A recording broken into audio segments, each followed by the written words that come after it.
All right, I saw the setup, man. It looked pretty cool. Looks like a news desk. Let's go.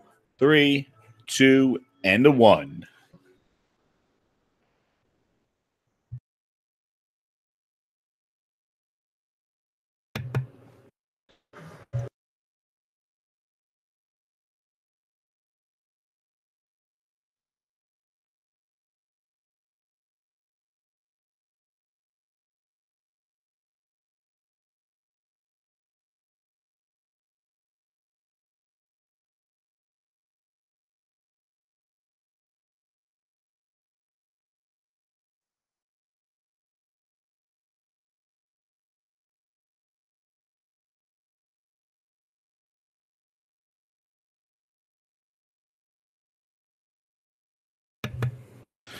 Pretty cool.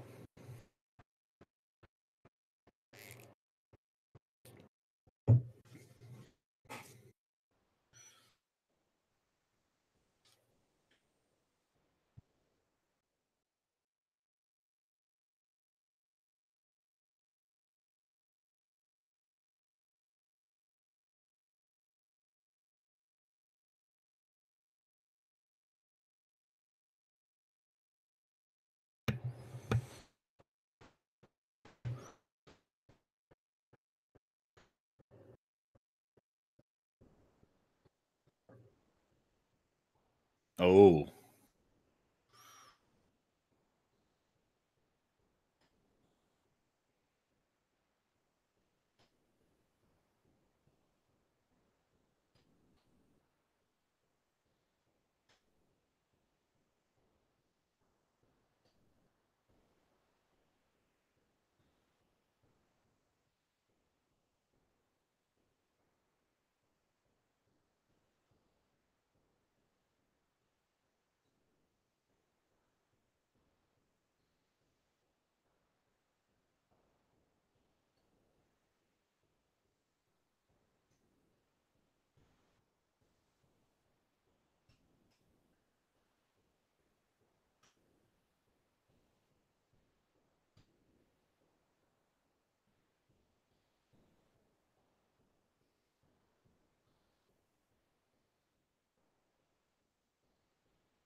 It's still a sick controller. That's really cool.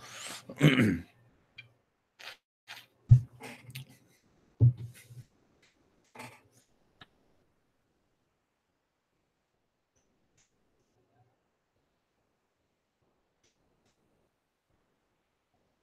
they'll talk about the new map date when it comes out.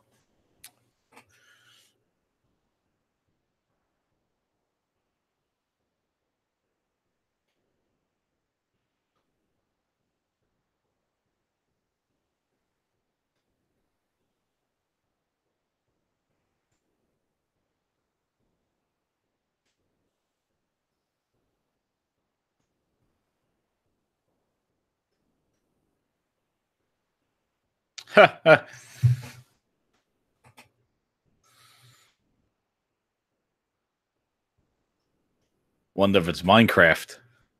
Oh no.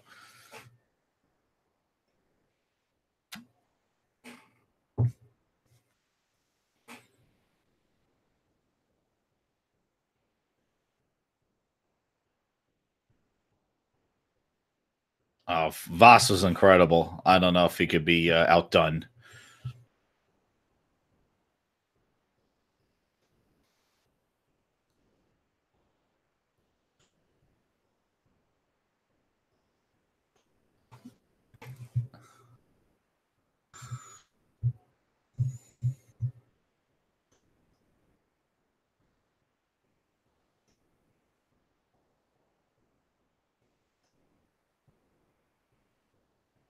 Yeah, I've been playing that a lot. Played yesterday for a few hours.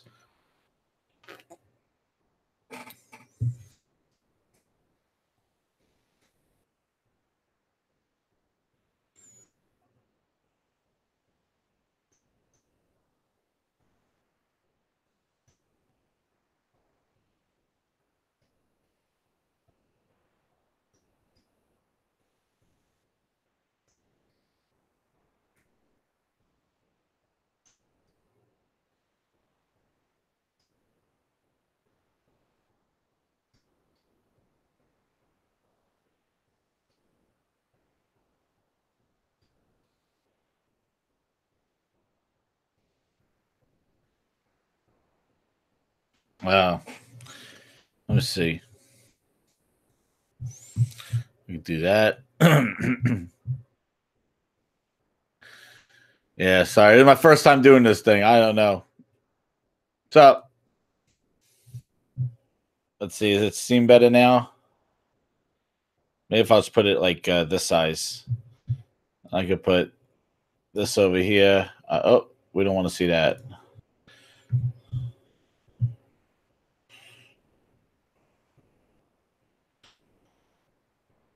Oh, look at that. Thanks, man. Oh, sorry. I'll put it up.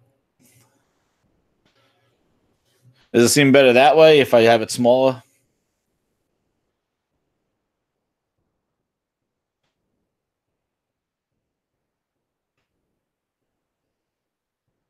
Nah, it really just they've been going over the just what they're going to entail. I think Graham Boyd said he's going to talk over.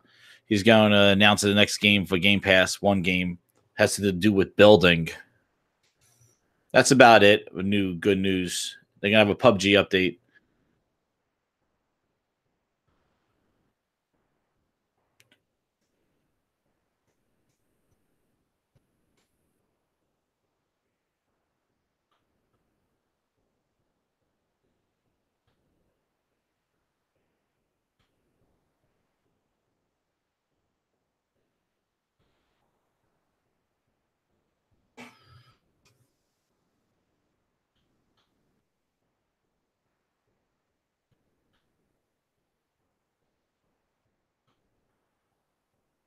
Hmm.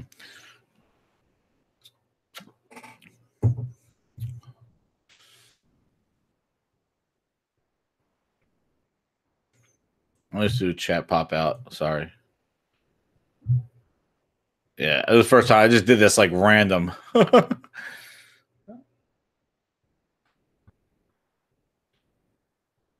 Just so let you know what's going on.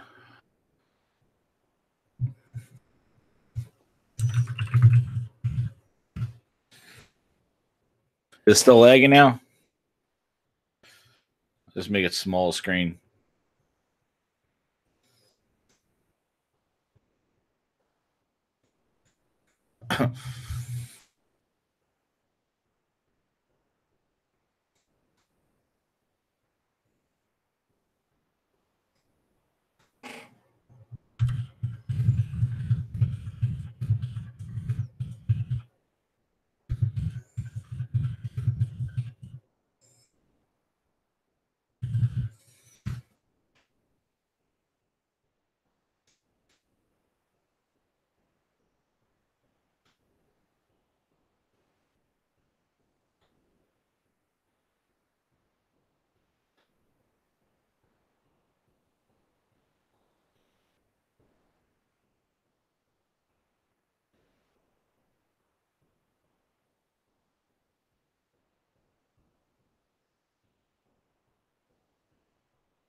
The beta.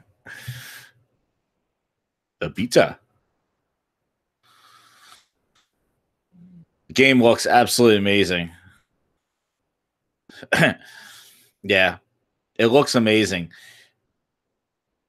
But the my butt is that it is the gameplay is not very exciting. Like the environment is incredible, but the combat and some of the grieving is a little rough. I hope they put some things like they have good stories. Like you can have some funny stories and stuff.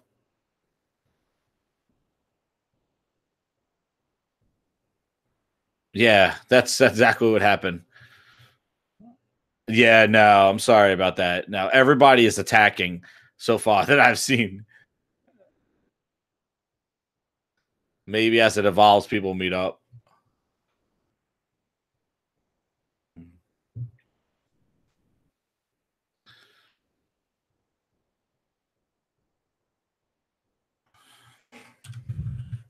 I bet that's what I thought. Minecraft.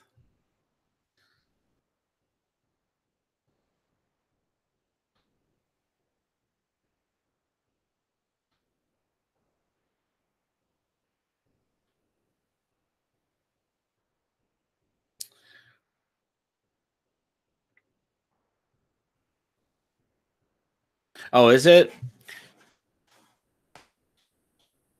I didn't think so. I didn't Minecraft was there already.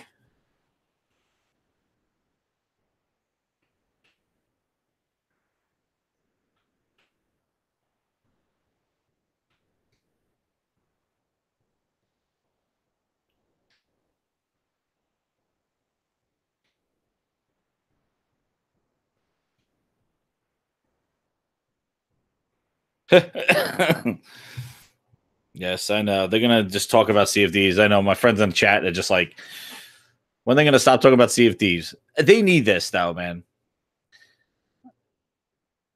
I'm sorry, Major.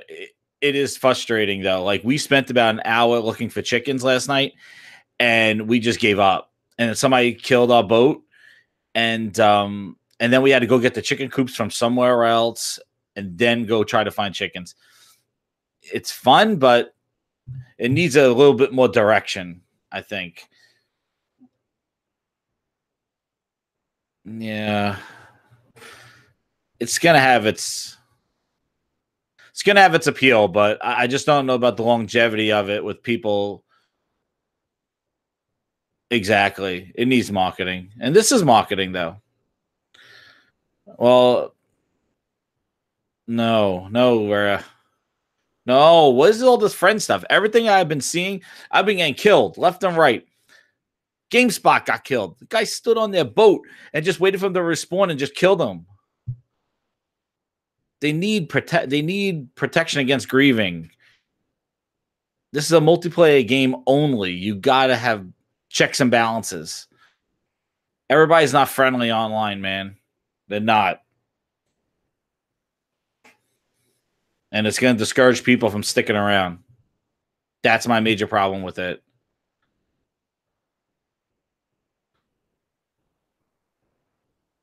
Exactly, Dave. Exactly. That stream was a disaster. Those guys didn't like the interactions. They didn't like the fighting, and they couldn't even show the mission. And there's no other option. There's no offline option just to explore with your friends. You got to have this combat. Yeah, it's going to be fun, but I don't know, man. They got to fix some stuff. Still nothing about missions and stuff like that, about more content, like just talking about this whole interaction online.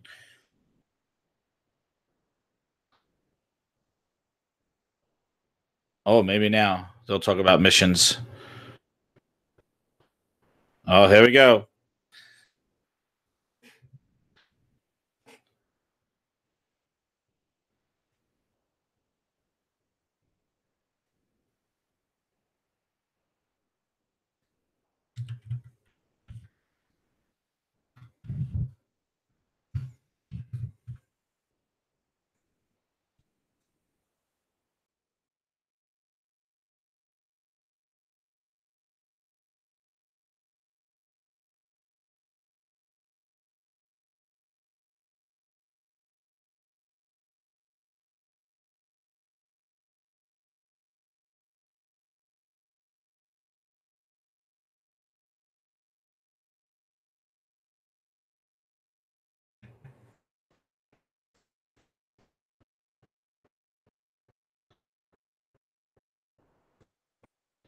Oh, I thought he was gonna say pile of shit. I was like, oh.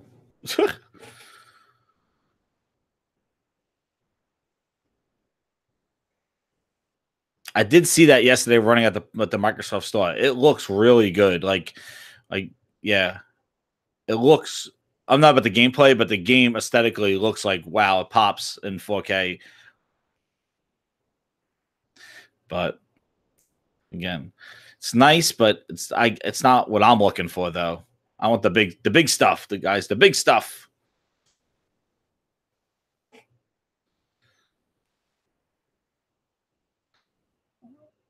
Yeah, it's not a Mario or anything like that, guys. Sorry, it's not a.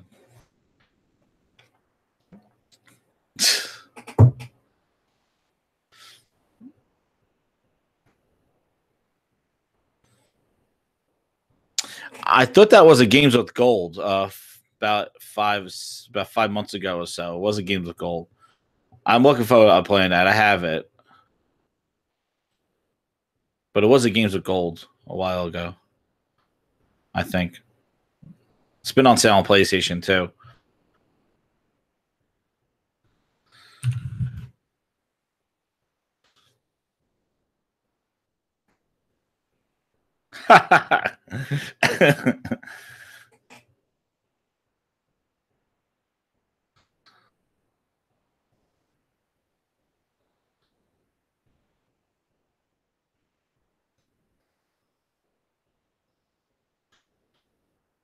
Hmm. Please, thank you. Skip it. Excellent answer, Grand Boy. Excellent answer.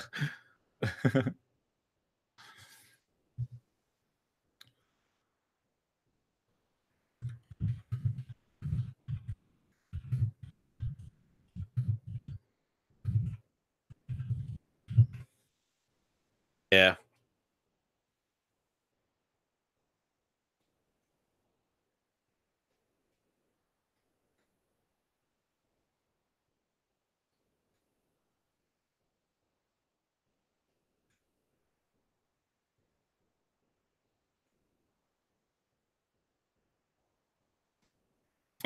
Yes. How could I forget? Let's talk an hour. See if these.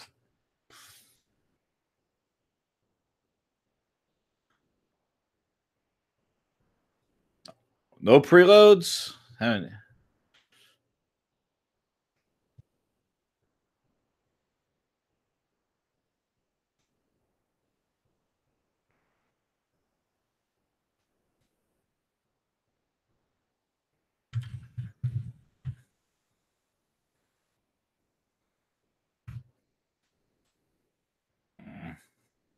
I know we're talking about that. I was like, you should just avoid that argument. Like, but he went on the show.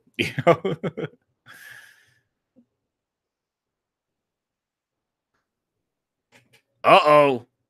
A new announcement. Oh, breaking the rules. 8.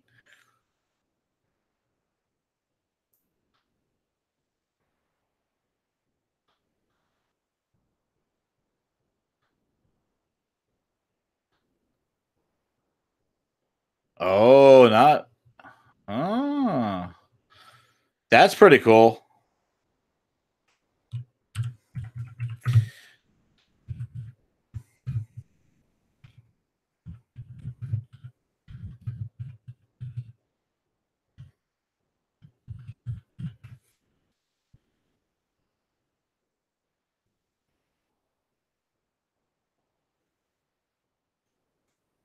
I'll tell you, man, that Game Pass is really making you think.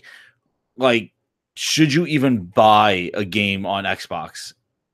Like, just subscribe. Like, it would have been nice if they came up with some sort of standard, basically, like in 3 months it goes to Game Pass. So then you could make a better decision rather than buy it and then a few months later that it comes out on Game Pass, like a Lucky's Tales or something like that. Like I wish they had some standardization to it, but they're putting pretty new games in there. So man, that's good. It really makes you just go, it's Xbox subscription box, man. Just sign up for Game Pass and don't buy any games unless you really want them on day one, and then not exclusive. But that's pretty big. City Skylines is nice.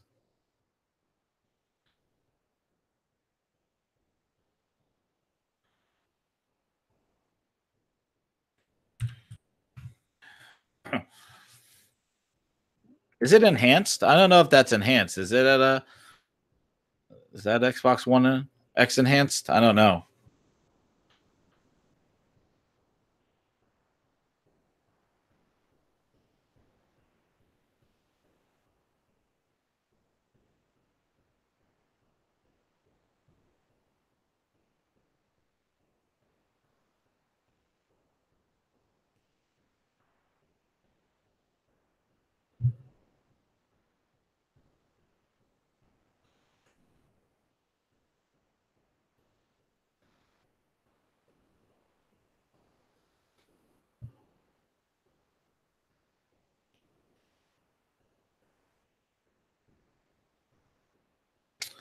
And I don't know if City Skylines is in the Windows 10 store.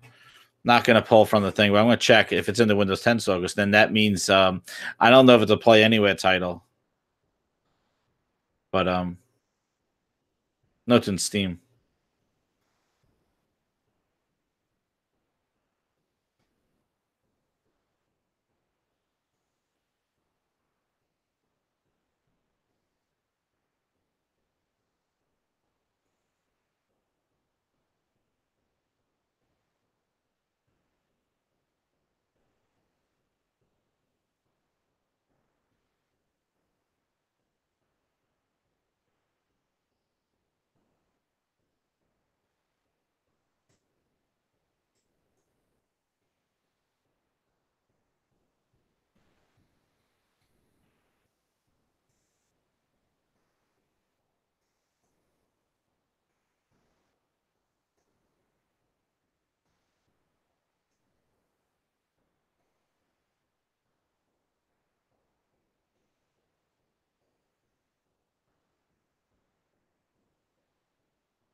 What is it?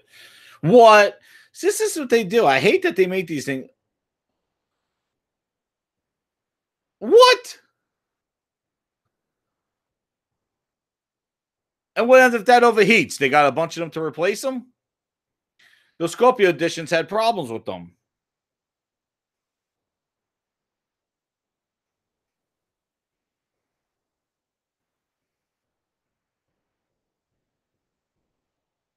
Yeah, but that was plastic, right? Oh my god. And the controller. Look at that controller.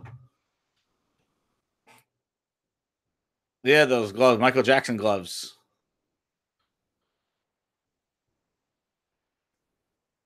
They just need to start selling those things. Like, I don't understand it. Not that I want that gold thing, but my god, like, sell some of these custom consoles, man. Don't make them all these like friggin' like all these contests. I don't, man. Oh yes, that's what I'll be using for Sea of Thieves. Yeah, well, I'm already ahead of you, man. I'll be getting that day one. I think 14 days might be all I need on Sea of Thieves.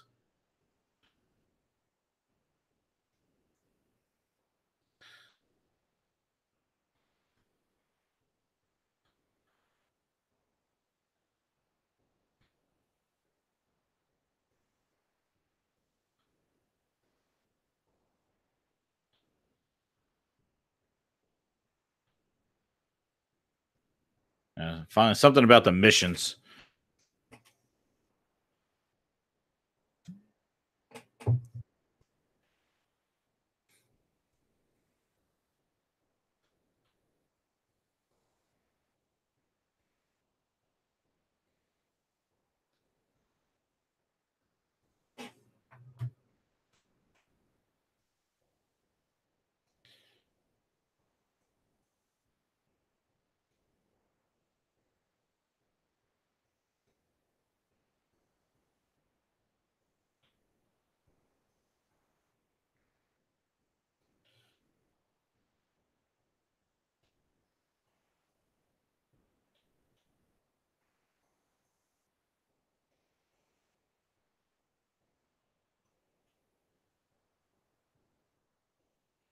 And we'll Sea of Thieves, yes.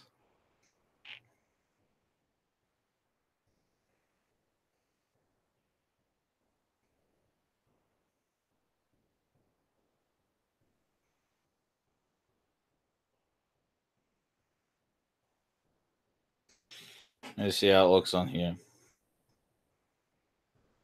Yeah, it is lagging.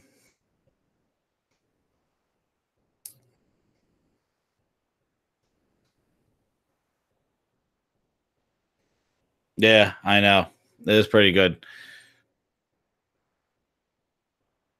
I don't know why it's lagging. Let's see if I make it full screen.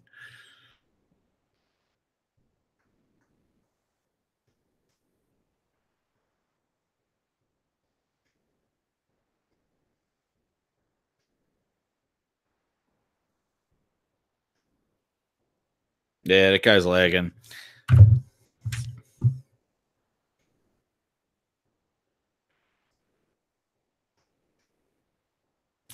Yeah, it's my first time doing this thing. It was like last minute. I was like, hey, let me try this thing. I'll find better ways of doing this.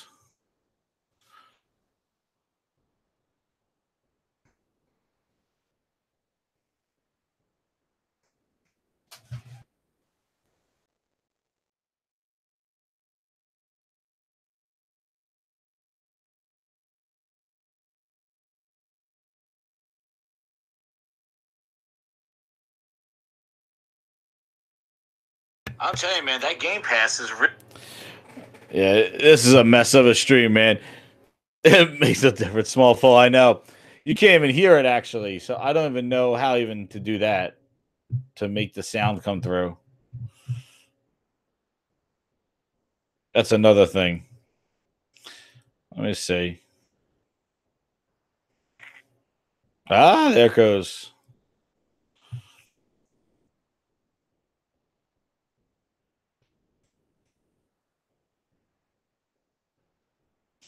Yeah, I have no audio on it either.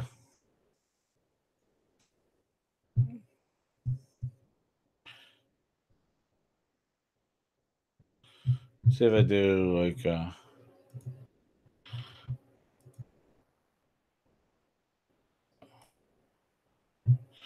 maybe that will work.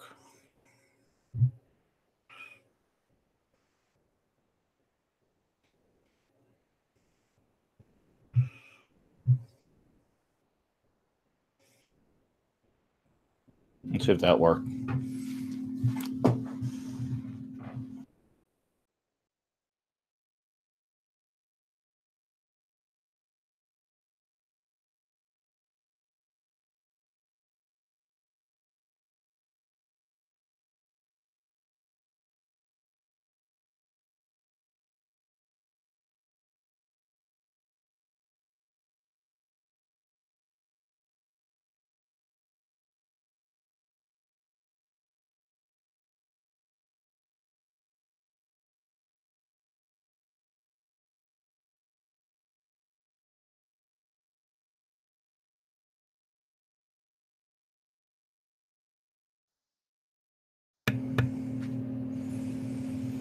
Wow. I want to know what they're gonna do when they don't have a Sea of Thieves month. Like fill up these shows. Like, my goodness.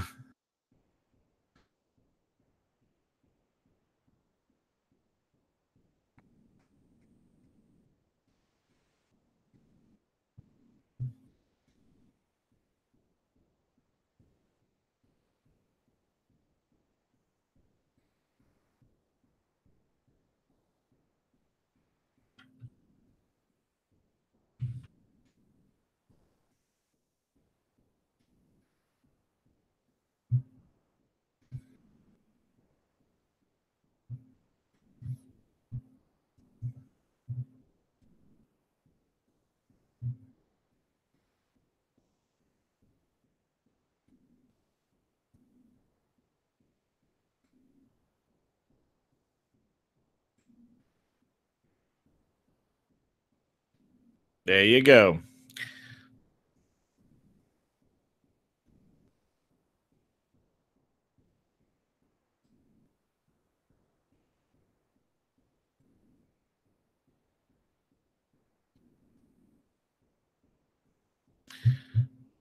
There we go. I'm just gonna stop sharing it, guys. Sorry, it's like leggy as hell.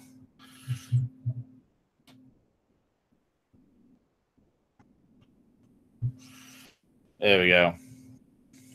Let me know if you want me to put it back up, but it's just lagging. It's not even doing the audio. I just did this last minute, so I'll watch it.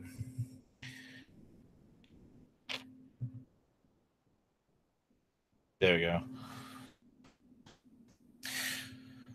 So we're going over the all social media sharing of Sea of Thieves. Yeah, a little too much, guys. Come on.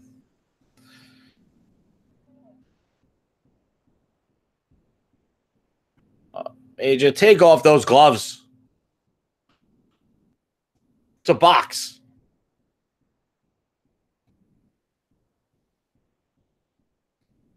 Oh my goodness.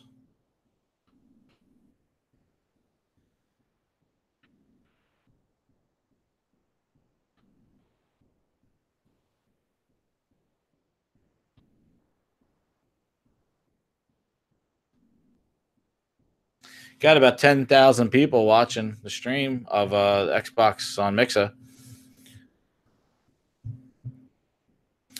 Let you go. They're showing the Moz game right now. I'll give you some reaction from Twitter here. Let's see what's going on, people. The 24-karat gold thing they're showing. Let's see what people are saying about the 24-karat gold. So it's more useless now. Stop lying. Nobody really wins. Doesn't come with the gloves. Can't wait to see this on eBay soon. Bruno Mars 24K magic. Will it be delivered in an armored truck? Can it rub PUBG at 60 frames per second? That's pretty funny.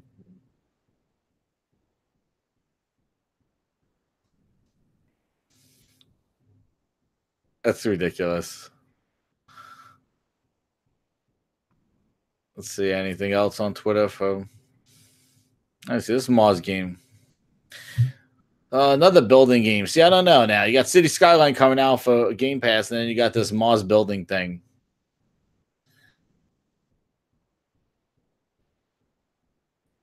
It's just. That's great. Yes, you would.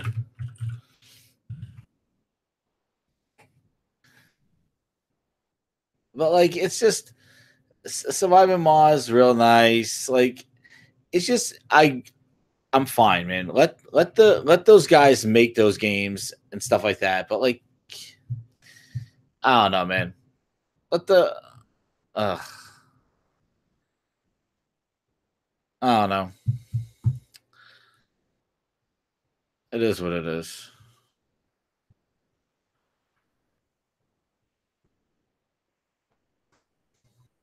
So I don't know. The biggest thing that we get out of this thing, man, is the City Skyline that's coming to Game Pass. I don't know, man. PUBG now.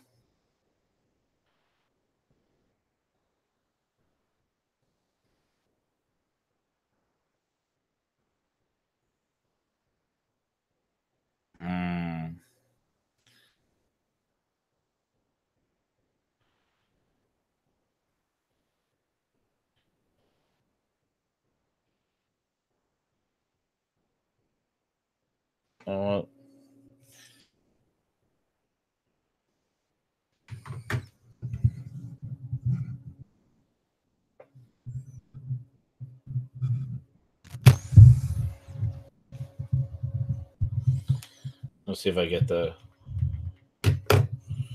audio up here.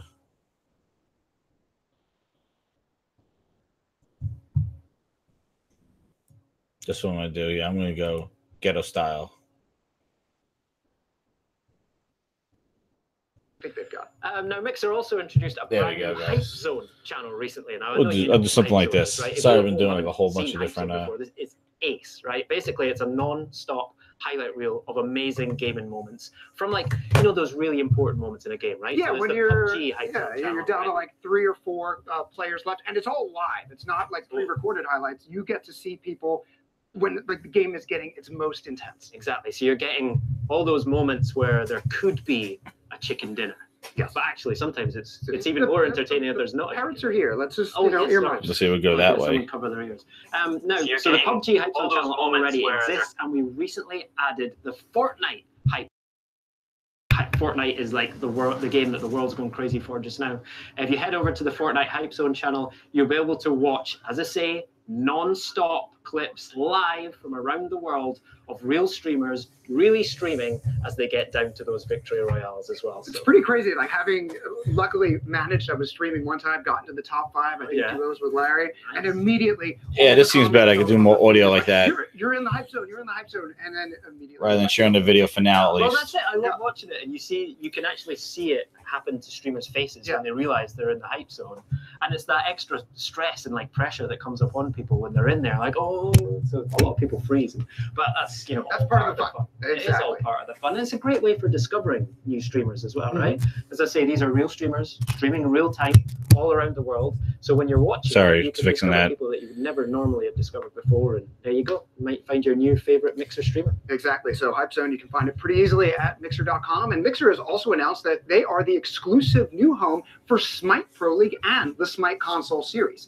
The kickoff for the Smite Pro League begins on March 20th. Busy day, that one, with Rival and NRG doing battle in the fast-paced. So this is the Mixer news thing. MOBA. And for all the detail on Mixer's coverage for Smite, check out the blog at Mixer.com.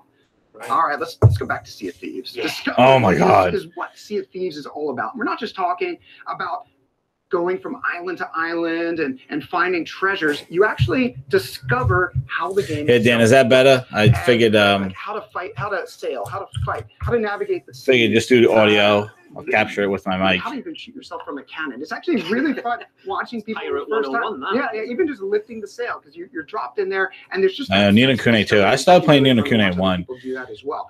And Far Cry 5. I'm so pumped with that map creator. That is going to be so cool. And Lydia dug into this approach with lead designer Shelly Preston and thanks. director Ryan Sorry, man. Stevenson. Thanks for hanging in there, man. Bearing with me because I'm just he's the executive producer trying this thing out. And the man can make up some pirate names, trust me. It's going to be a live interview from Satellite, from Rare in the UK, to check in on the final beta and discuss what changes are afoot based on player feedback. Let's take a look. Hey guys, Lydia here with Major Nelson, and we are joined by Ryan and Shelley from the Sea of Thieves team, and we're going to be chatting about all things design. Very excited. Oh my God, they talk about the water, man. The water's very nice. Interesting touches in the game that people may not realize that are subtle. The game gets out of the way and kind of teaches you. I want to talk about your design and approach and your ethos to Sea of Thieves. With Sea of Thieves, wherever possible, we didn't want to have HUD and UI elements on the screen. We wanted you to be really immersed in this world.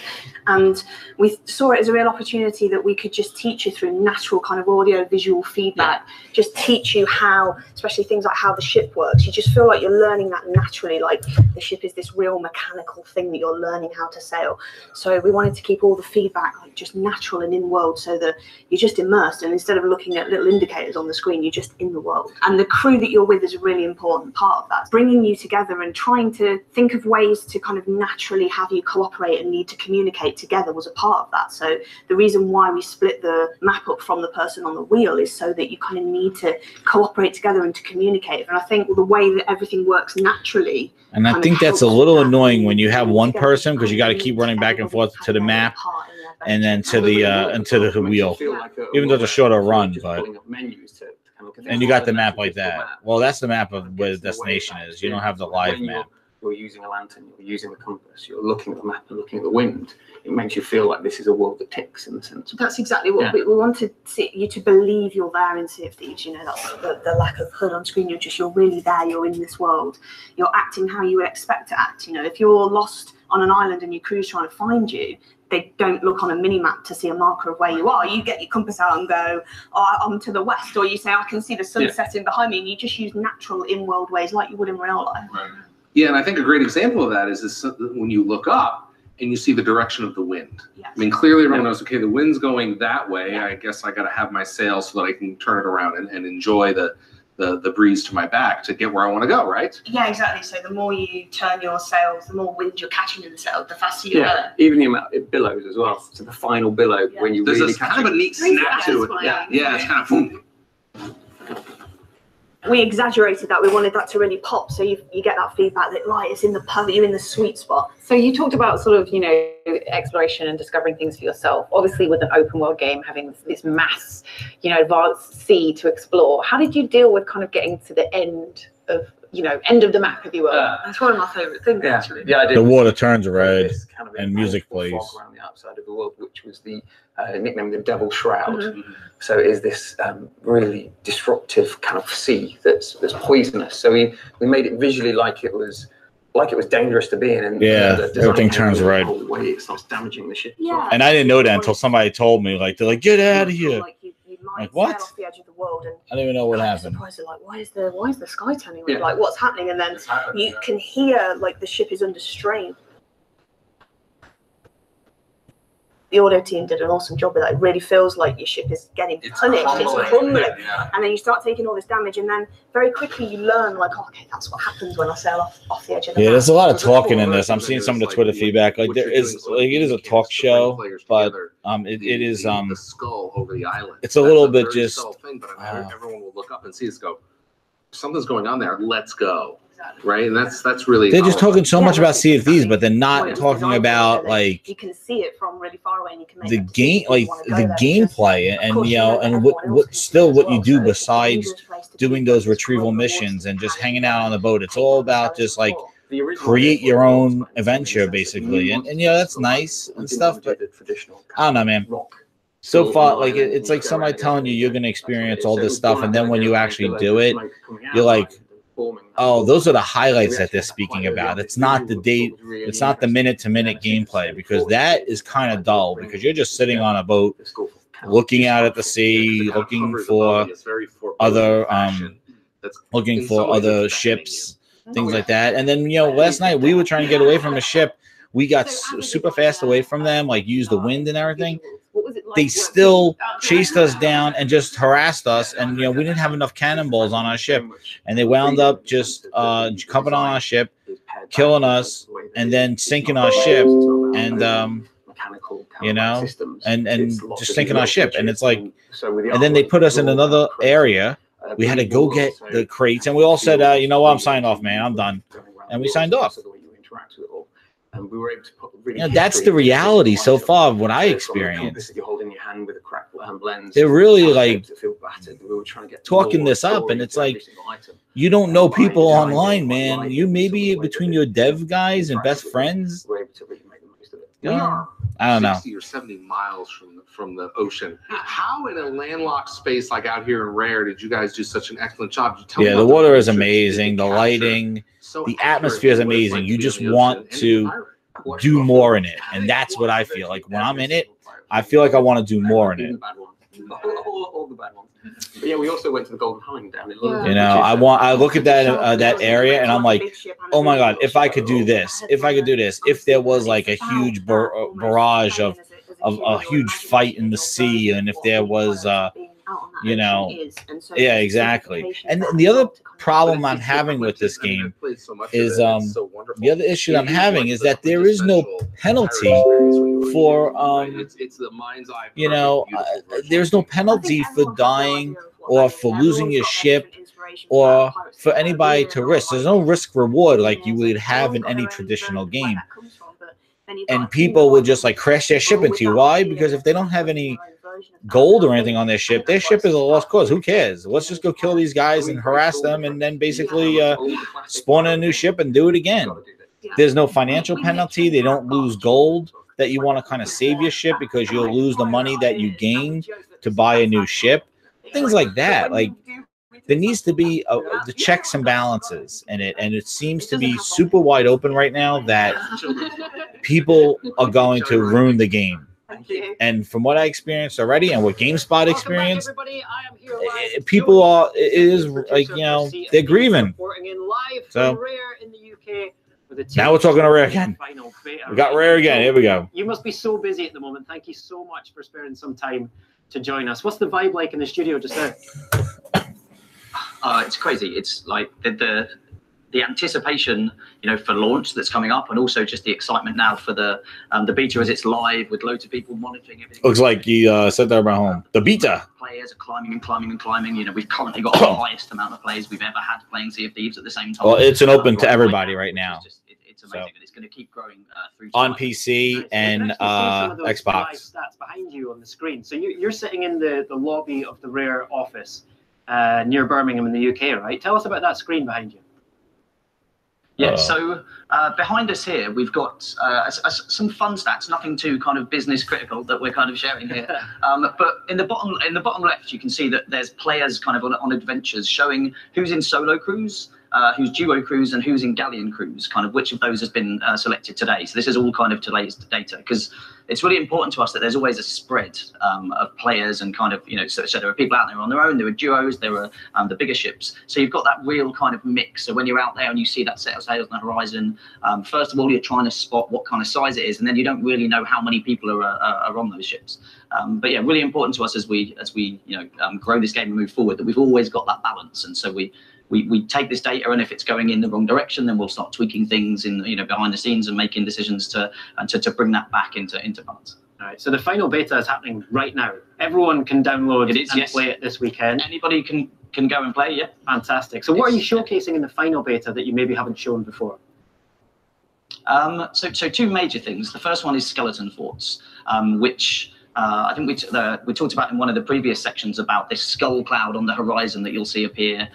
It alerts everybody in the world that there's a skeleton fort is now occupied, and if you kind of sail across there, the music will start playing. It's like your heart starts beating as you start approaching the fort with the cloud above it, and you know it's going to be populated by lots and lots and lots of very kind of angry and dangerous skeletons protecting the treasure that's in the vaults kind of at the bottom. But you need to defeat all of those to get the key and unlock it. But at the same time, anyone else in that server could be sailing there, so you need to decide when you arrive whether to kind of, you know, crew up and kind of build that fragile alliance with people and hope that they don't betray you as you're kind of fighting against all of these skeletons, or perhaps you want to go in there and, you know, maybe wait around a bit and then try and steal it off someone else. And it's what's going to lead to just so many interesting stories where, you know, the choice is in players' hands. And we've been watching, you know, on the big screen behind us here, having kind of live streams and stuff on Mixer and Twitch, just really loving seeing how this plays out differently every time.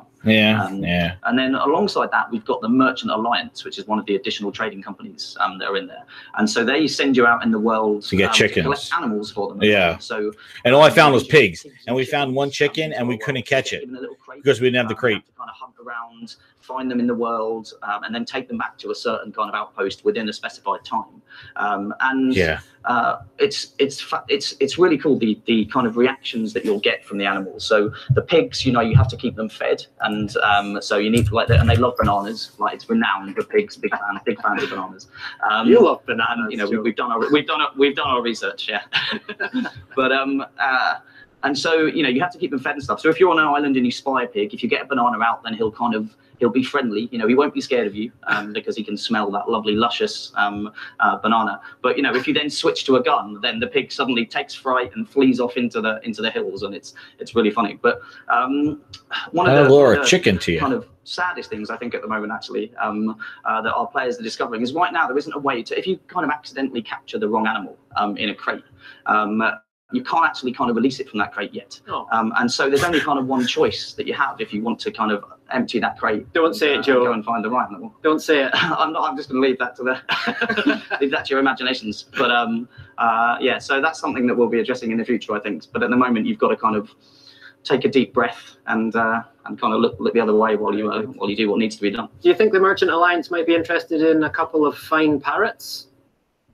I could give them a good price. I'm sure they will. Yeah. Joking aside, I'm waiting for that to go terribly, terribly wrong, by the way, Graham. I'm waiting with waiting. No, well, they seem very well behaved. It'll make for good gifts. Let's just say that. The approach you've taken to Sea of Thieves all along is to bring the community and the players of the game with you as you go through this development journey. Tell me about some of the feedback the community has given you over the past couple Grieving, of years. please address it. Real change in the final game. Save zones. A lot of it has been around kind of frequency of ship encounters. That's probably been the one that we've had most feedback on, because it's a real balance within a shared world like Sea of Thieves to have that, you know, for those players that like to go out and hunting other pirates and engaging in that kind of player versus pretty much everybody. They want to be able to find other ships and stuff, but you've also got people who are kind of maybe in the mood for exploring and navigate and wandering around islands and stuff, and they need to have a bit of breathing space and everything else. So that kind of frequency of encounters between players is something we've taken loads and loads of feedback on. We've used telemetry, we've been sending surveys out, reading the forums, reading all social media, and it's something that we're pretty happy with at the moment, but we'll continue to kind of monitor it as we go, because we've made a lot of changes to the view distance, so how far you can see other ships. We've introduced the spyglass, so you can kind of get up in the crow's nest and see things on the horizon, and all of those things really add to it, because like you can see a ship a long way in the distance now, and you really get to make a choice as to whether to engage. Maybe you want to go a bit stealth and sail behind an island and hide there. Like you've really got that choice as players now. But yeah, there's been so much feedback and ideas and questions and everything, and it's been an incredible journey to bring this game to market in the way. It would be nice if they made it like when you join your galleon, there's a slider that says, do you want to be more exploratory or do you want to be more combat focused? And depending on that slider, it actually increases whether you combat or you don't see as many boats. And that would be excellent for, when people join a game, that they have a slider to make a decision. But it sounds like they're using their own telemetry and stuff to figure that out. But they should leave it in the user's hands. With character selection, and we wanted to kind of encourage people to maybe come out of their comfort zone and maybe pick a character type that they wouldn't normally go to if they were just faced with a kind of selection screen and a creator or something. And we wanted every character to really represent a kind of solve the problem. I'm not a game developer, but man, geez, you'll see in a rare game. How long this game is? Just make it slider. Refresh, and it will kind of generate different ones every single time. You just don't want to fight, put it on exploratory, and then you have very limited ships. And you want to fight boats, so say, hey, let's go on there and just fight boats. Go to the combat one. And just do a slider focus, but kind of exaggerated and something that just is really stand out there in the world. But we've also seen feedback from our players around they want a little bit more control, and so at the moment, our team, this is about custom characters towards launch, and they're trying to get a little bit more control in there for launch. And one of that is actually the ability to just kind of, if you find one that you think you like, but you want to explore a bit more and refresh a bit more, you'll be able to kind of just press a button and it'll just save that one, and then you can start refreshing the 7, or then save another one, then the 6th, and so you can end up with a lineup of characters that you've kind of favorited. Just make custom characters. I don't understand this randomness. You sit there at the random screen. It'll be one of the kind of first post-launch updates. And again, that's how we're going to be operating this. It's about, let's put stuff out there, let's try things a little different, because we love doing that at Rare. See how it lands and take that feedback and then look to improve and iterate. And that's just one of the examples of that. Great. Now, talking of feedback, and charge you $60 up front while they explore. Come on, man. I hear that you have been joining. These things should have been thought about. I don't understand. Undercover. Incognito just do custom characters. You can do characters and aesthetics. People want custom pirates that they can make, and they could loot out and basically buy costumes for as they want. The whole random 8 guys. Now I could choose one and then random 7 to check if I like another one. It's just wasteful time. Where once you get you in the game, just make somebody and jump in the game. Without any, if I was to kind of step on board and introduce myself as the EP of the game, people might behave a little bit differently, right? Maybe they'd start they wouldn't be giving me the right feedback. They wouldn't be playing it in the right way. So I just go in there a bit quietly, almost pretend. Yeah, right. They probably just do that straight away. Yeah. But and so I just go in and just play along as almost like a new player and let people guide. So nothing about grieving, nothing about what their thoughts are and questions. And I love to hear them discussing things. And well, hold on. After him, I'll talk about my experience with it.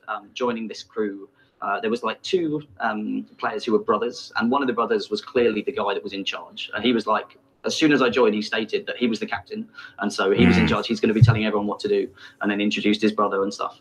And we were off sailing, and he wanted to make friends with another crew, so we did that, and we joined up together. But then at a certain time of night, you can sometimes hear this really eerie creature noise in the world. And someone was like, oh, what's that? What's that? And he's like, oh, that's the Kraken. And I was raised an eyebrow at this time, because this was quite a few months ago. Yeah. And he's like, yeah, that's the Kraken. That's in the world. It's so don't jump in the sea now. Definitely don't jump in the sea, because it'll be around. And everyone was like, oh, really? Is that the case? And I was just sitting there, pretty sure that's not been put in the game yet. But I love that kind of players' imagination and the stories they tell each other and stuff when they're playing together. And I just like being along for the journey. And I tend to, at the end of a session, I'll let people know who I am, and I'll kind of take their feedback and questions and stuff. And I've added a lot of friends on Xbox Live via that, because I love to play with those guys again in future and get their feedback as the game kind of grows and evolves. Great. Creating stories together, Joe. That's what the game's all about, isn't it? Mate, I know you've got a game to get out the door in 10 days' time. That isn't the end of it for you. I know you've got a lot of work to do beyond that. Please send my love to all the team. I miss you all. Hopefully I'll get back over to see you soon. Thank you so much for joining us, Joe. Really appreciate it. No new news. There you go, everyone. Joe Neate. So as you've seen, Sea of Thieves is brimming with charming features. But for me, busting out my hurdy-gurdy on the poop deck or playing a sprightly tune on the squeeze box atop the bow is pretty high on my list of favorites. And speaking of sweet, sweet music, Larry recently had the chance to jam with Rare's legendary composer Robin Beanland about how these classic instruments were brought to life on the high seas. Oh my I'm here God. with Robin Beanland. Oh my goodness. Director here at Rare. I don't know, man. Like, this now, is part of just. Sea of Thieves, one of Oof. the magical moments is the music. Thank you. It's certainly This is a bit much, man. And they're not talking about any gameplay. This is like, this would have been wonderful to release as Okay, so after the game came out, like a couple of videos that you could have to appreciate the game that you played it. But thinking on the instruments I would use, it not being too perfect. just talking about, now I'm going to let these guys a little lower here. Yeah, while he talks about his instruments, there's 3 of them in the game. Yeah, the one thing that I have to say about it is that the issues that I have with the game so far, and they have not been addressing, is about the gameplay itself. They talk about the environment, talking about the experiences, the music, the water, the lighting, the emergent kind of exploration. But when it comes down to the gameplay of it, we spent over an hour looking for chickens, and our stuff was stolen, and then it spawns you back with nothing. And then basically you need to get on your ship and you got to go back to the place, get your crates, then go look for chickens yet again. And, the issue that I'm having is that if you do want to explore and try to accomplish something to get your level up and, to get the loot and stuff like that, it just seems that every time that we try to do it, that there's always interference. And yeah, that's the great thing about the game. That's fun about the game. But the thing is that it's one of those things where if you're not prepared for battle or if you get sunken and stuff like that, you got to start again. And what I've been trying to say is that there is no risk reward. So the person attacking you doesn't have, they maybe have loot, but maybe they don't. And they will just ram their ship into you and they'll just have no risk. And they'll just ruin your day. And the grieving is really, is going to be rampant. And if you want to go watch the GameSpot video, they were complaining how they couldn't even show a mission yesterday because, excuse me, this boat kept harassing them. And the guy just hung out on their boat and kept spawn killing them. And it's just so, and then even last night then I was like, let me try it. And we were like just sailing, trying to get to the island because it takes a while to figure out. There's not a lot of instruction on where to go, what to do, and there's not a lot of that stuff. And when you actually figure it out and spend that time, you invest game time to get there. And then also too, when you're on the boat, it takes 5 or so 10 minutes in real life to just get somewhere. There's no fast travel or anything like that. So there is a lot of kind of downtime that could quickly be ruined by somebody just, attacking you. And it's going to be fun the first couple of times. And I think that's what everybody's experiencing this weekend, that emerging gameplay, like, oh no, there's a boat. But it's going to get old real quick when you're just like, okay, well, I'm done with the combat. That's fun. I want to now start making money so I could buy new missions. I want to buy some stuff. I want to start progressing in the game, to stay hooked on it. And when you don't do that, and every time you try to do this, and trying to do that by yourself, good luck with that, because there are galleons out there, there are duo ships, and you're on a little dinghy and you can move fast, but good luck with that one. And it's just the big ship's gonna go after the little ships and stuff like that. So I think it moves faster than the big ships, but again, it is. And people could stay, and then when you go and retrieve the things, you have to go back to the outpost. That you could just circle the outpost and just wait for ships to be coming back. There is no safe zone. I don't even know if you get off your ship at the outpost and you're about to check it in, can somebody just wait there and shoot you? I did try walking around the outpost, and you could shoot your gun around the outpost. It's not like your gun is locked that you can't shoot. And the other, so I don't know if people are just going to walk around the outpost shooting. Hopefully they stop that. But as of right now, you could walk around the outpost with a gun, which means is if people are showing up, you could shoot that. And yeah, I agree, Dan. Like, I wouldn't play without friends. I know people are saying like, oh no, you could play it without friends. Like, it might be, it'd be fun. As you're sailing, my thing is like I could be playing something else while I'm sitting here on a boat because I feel no accomplishment. Like maybe if I have a whole day to sit around and just screw around, but there are so many games coming out and so many things. And even speaking about Game Pass, you're getting all those games. Sea of Thieves might just be a passerby, like just like Netflix. How you binge watch certain shows, like you'll just download, play it, like yeah, whatever, move out. And when you're getting all those other games in Game Pass, you might not stick to a game as much as you would if you paid $60 for it and said, I'm going to set aside time in the day to play my investment. Now you're getting it in a Game Pass, so you're just going to be like, let me try it out.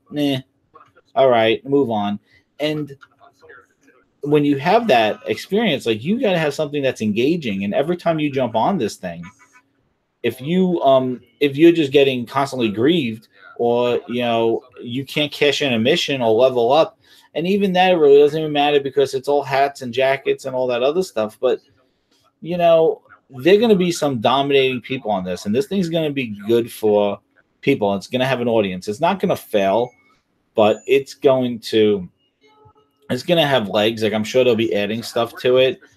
Again, it's still barren, and I do think that the initial excitement is going to be there. I think after this weekend, some people are going to be either super excited for it and can't wait, or I think people are going to be turned off by it. Yeah, I agree. Yeah, this Xbox thing is kind of weak. This inside Xbox, this is too much. All right, yeah. Yeah. Yeah, I agree. I know, Dan. Like, yeah, basically, yeah, you have 20, 30 hours of a game. Yeah, with friends, that'll be cool. It's just if your friends are going to stay, and that's what I mean engagement. It's like if your friends are like, yo, man, I'm signing off. This thing is just, we didn't do anything and just sailed around for the last 2 hours and we keep getting killed. We didn't even cash in a mission yet. I'm done with this. And then your friends start leaving.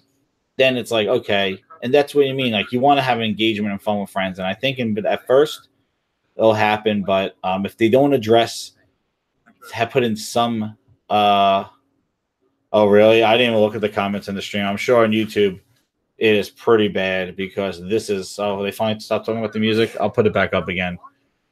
But my goodness, this inside Xbox is a little, this should have said it, you're right, inside Sea of Thieves.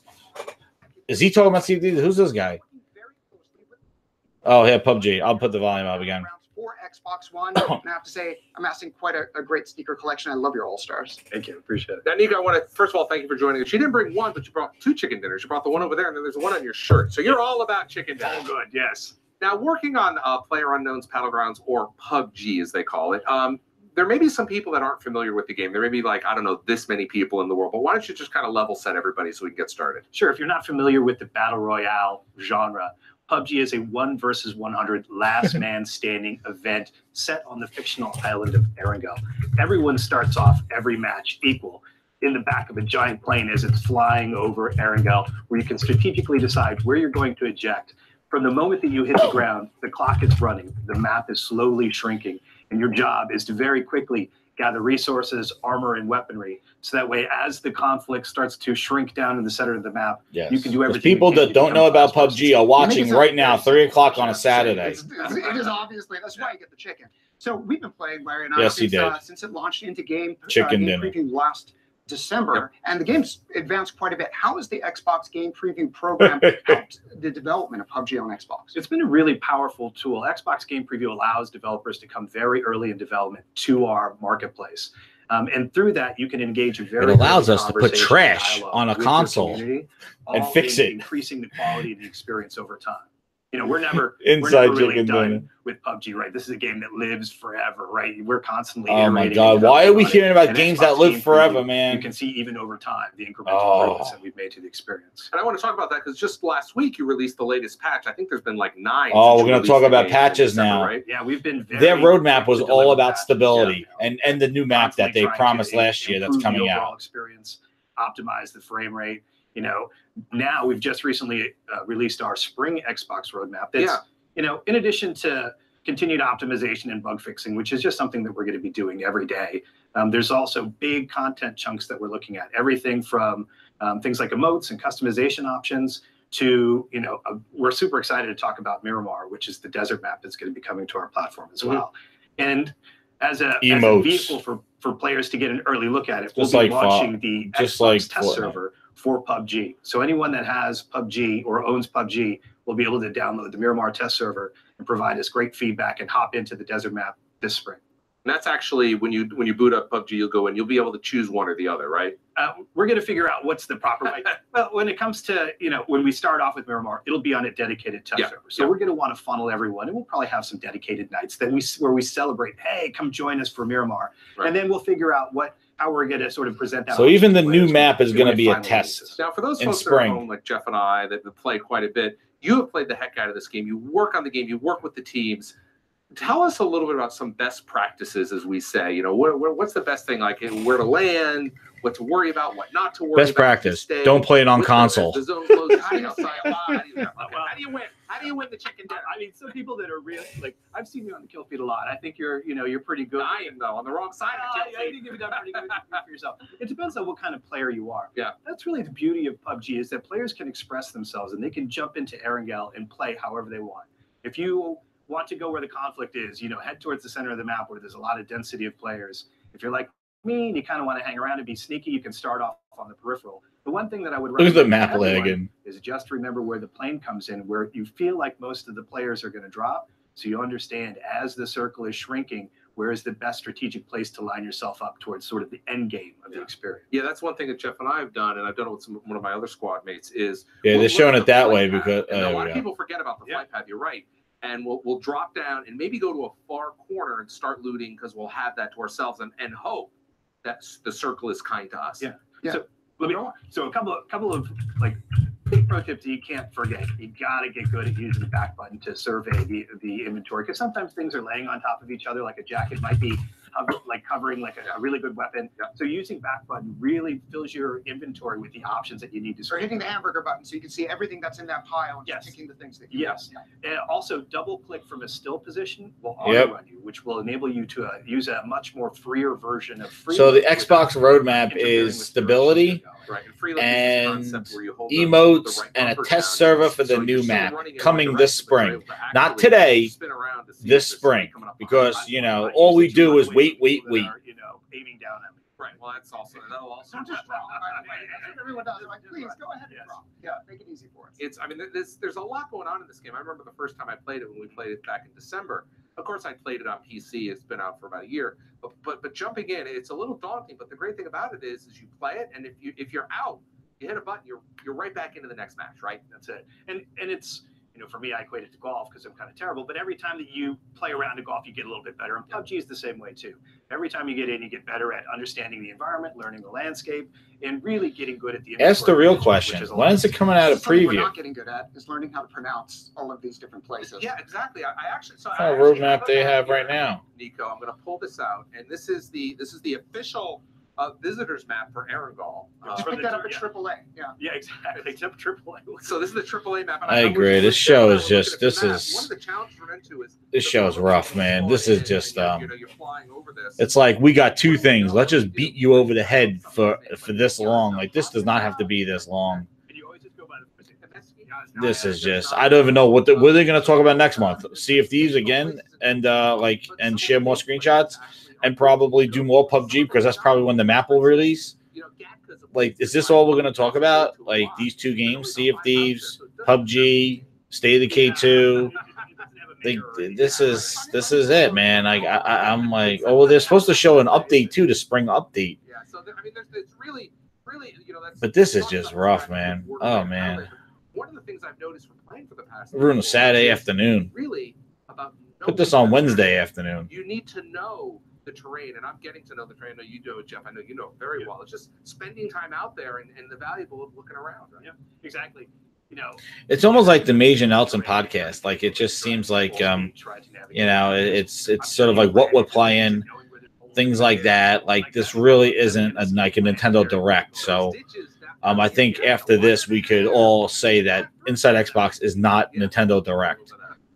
And, you know, while these guys talk, I'm going to go over it because this is just boring the hell out of me. The other thing, too, that showed up today is the on Reset Era. They showed the actual floor plans again, and now Microsoft has moved their booth to a booth that's a little bit bigger. The issue with that is that now the booth is a Mixer booth. It's a little bit bigger. It's like double the size of what the Microsoft booth was, which was pretty small. And now it's a Mixer booth. Microsoft is not there as of right now as Microsoft or Xbox on the E3 floor, according to the list of participants and expos and people showing, and on the boat. And I'm sorry, on the boat. So too much CFDs is dry. It's in my head. It's working. But on the show floor, it's only a Mixer booth for Microsoft. That is it. There's no Xbox booth as of right now. I put the link in my Twitter about it. It's they have the whole listing of all the participants, like Nintendo's there, Sony's there, Google's there, but Microsoft is not listed nor Xbox listed, and it just says Mixer. And the one booth says was Xbox in the yellow, and now they're right next to that in purple, a bigger booth, but it's just Mixer.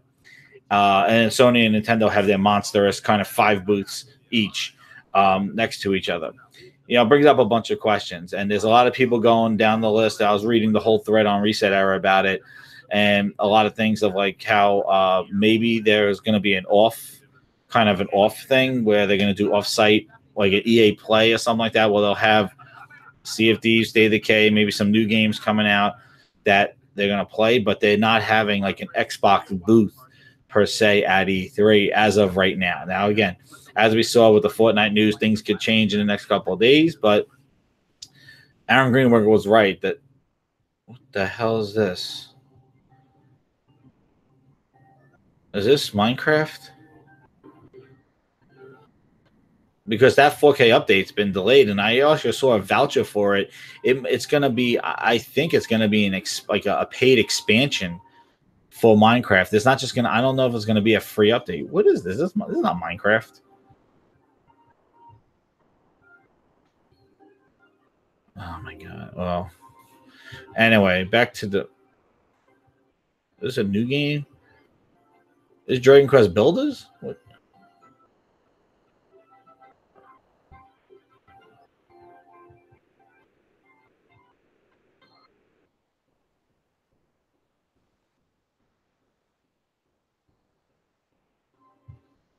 PixArk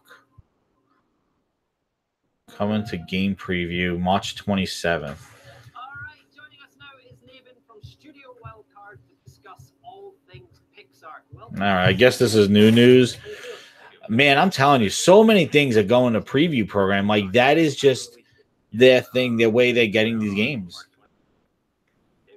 We're really excited for it. Fantastic. Now, the team's had amazing success with Ark Survival Evolved.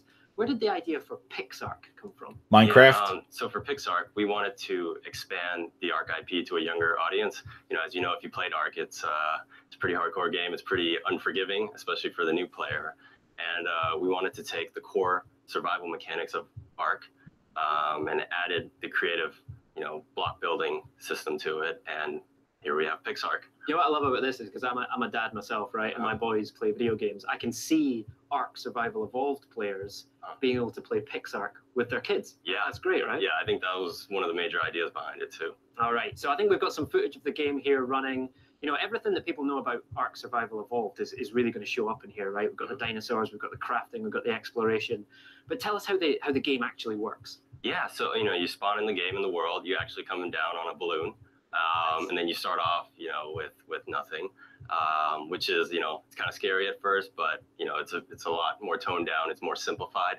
You'll be able to build your character up, you know, from the ground. You'll get a base up and building. You'll craft some weapons from here and there, and then you know, you go straight. I tell you, Microsoft isn't great. You know, This Minecraft crafting thing, you know, that was that Galactic game that came out in preview. Then that PUBG type game that came out yesterday, which I heard was only like one guy, and it you know, I think that game's like a PUBG-ish game. And this one's coming out on the 27th. One right out of the gate. We think it would be a fun mode for people to get into, and you know, build stuff up, do whatever they want, you know, without the hassle of dealing with enemies or anything like that. No stress. I like that. Now, Ark Survival Evolved has always, you know, had a great history in game preview and kind of developing with the community. You know, how are you going to take those learnings and put them into PixARK? Yeah, I mean, we'll be doing the same approach. You know, I think game preview is a great way to get the game out to the players and have them experience it and tell us what they think.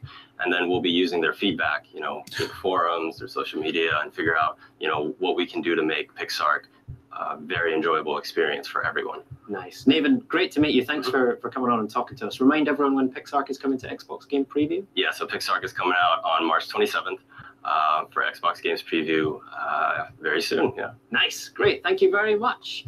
Okay. If I say to you Vaas and Pagan Min, yep, you are thinking of Far Cry. Those games are infamous for bringing us some of gaming's most memorable baddies, and Far Cry 5's cult leader Joseph Seed is no exception. So braving the wilderness of Hope County itself, Larry had a chance to chat with Far Cry 5 writer Drew Holmes and lead actor Greg Burke. So sit up straight and be polite, because you're about to meet the father. I'm pumped for this game, but I don't know if I could interview. Vaas was awesome, though. That was... Hey, it's Larry here of Xbox Live's Major Nelson. We are in Hope County from Far Cry 5. We're here to take a look at the game. We're going to talk to the head writer, and we're going to meet Greg Burke, the actor who plays the latest and perhaps the most sinister villain of the franchise. Let's take a look. Drew, set the stage for Far Cry 5 for us. Far Cry 5 brings the franchise to America for the first time, specifically to Hope County, Montana, where a doomsday cult led by Joseph Seed called the Project Eden's Gate has taken over the county, and the player is a rookie sheriff's deputy who's tasked with trying to arrest him. And like all Far Cry scenarios, it doesn't go well, and the player is sort of lost behind enemy lines, and they're tasked with trying to take this guy down. I save souls. But unlike the chosen one sent before, God will never let you take me. I was reticent at first about being involved in a video game because I'm not familiar with the world. And then they sent me some writing for Joseph, this monologue in particular, that was one of the most harrowing pieces of writing that I'd ever got to tackle.